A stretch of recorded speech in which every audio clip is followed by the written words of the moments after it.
the Fukushima Daiichi power plant brought nuclear disaster to Japan. But according to some experts, a similar nuclear catastrophe could happen right here in the United States. The 40-year-old Vermont Yankee nuclear plant has the exact design as Fukushima's, and now it's at the center of a battle that could shape the future of nuclear power in the United States. CNN's Amber Lyon exposes the troubled history of the Yankee nuclear plant and why some people of Vermont want to shut it down. March 11th, 2011. An earthquake, then a tsunami, devastate the east coast of Japan. There may be some melting down of a fuel rod inside there. Over the next several days and weeks, the damaged Fukushima Daiichi nuclear power station north of Tokyo begins to worry the world. Fires break out in the reactors. Radiation spews into the air.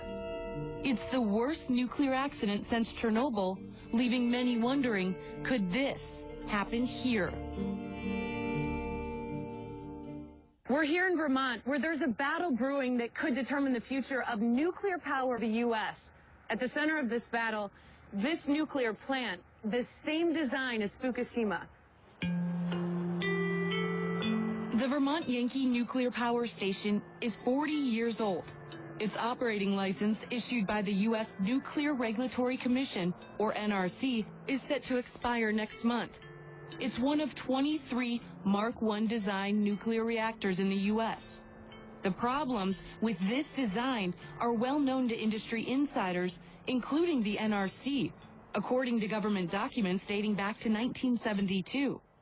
1972, the NRC said we never should have licensed this Mark I design, period.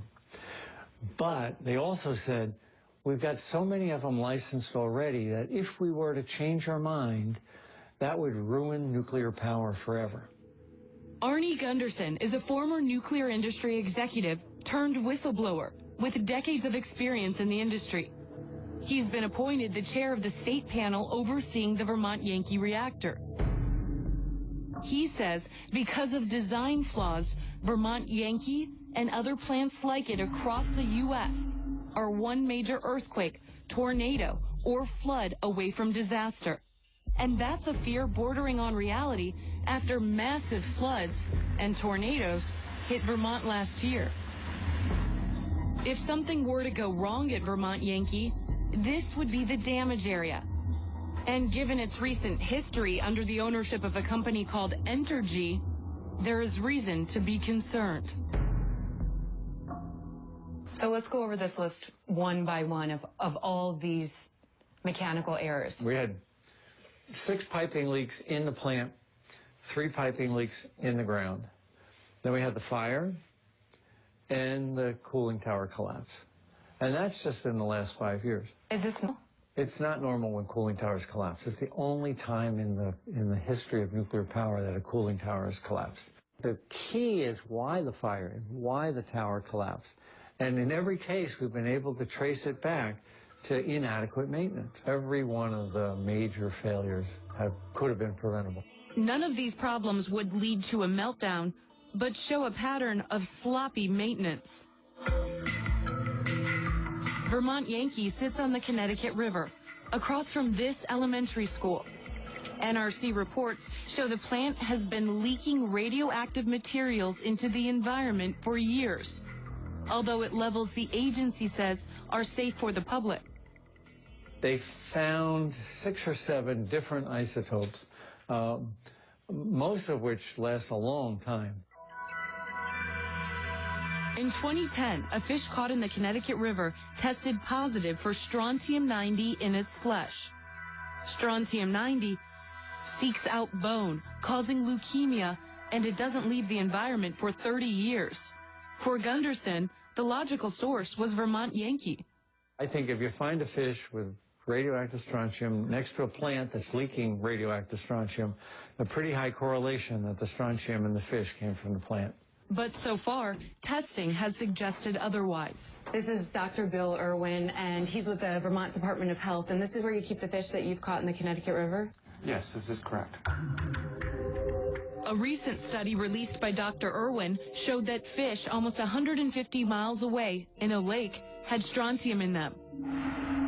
he believes caused by fallout from nuclear testing. The other place that we've found strontium-90 is in the natural environment everywhere, in not only that area of Vermont, but all areas of Vermont and throughout the world. And again, it comes from fallout from nuclear weapons testing. But more tests need to be conducted to be certain.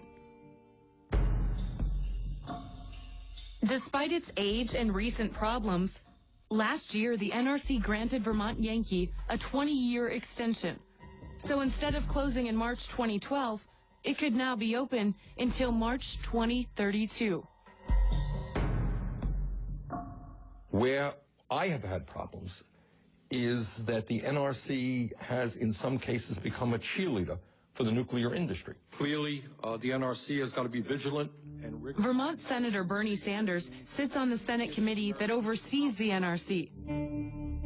He's worried as an older generation of America's reactors comes up for renewal. They have always extended when companies have come in and said we would like an extension. I believe in over 60 instances they have granted everyone. And that's a problem. That's a problem. We wanted to talk to the NRC. Over a 6-week period, we repeatedly requested an interview at any time or day of their choice, but we were told they were overbooked. So we decided to show up anyway and see if we could get some answers. A spokesman came outside soon after we arrived. We received the agency's response via our Director of Public Affairs, Elliot Brenner, and that's the answer for the agency. Yeah, so no one's going to talk to us? No. I actually have the exact quote here on your site. It says that the NRC is devoted to open government, open, accountable, accessible. Yes, all of our information is available on our website. But if you guys are accessible to the public, how come you can't sit down with us for a 5-minute interview just to explain your side of the story? Because the subject that we want to discuss is something that's currently a matter of litigation that the agency cannot discuss. But we don't want to just discuss the energy plants, sir. We want to discuss overall how the NRC is regulating nuclear power in the United States.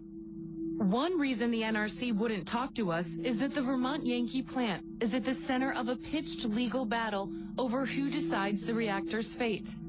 And the stakes are enormous. This case coming out of the little state of Vermont has potentially very real national consequences. Coming up, will the people of Vermont have a say in their own nuclear future?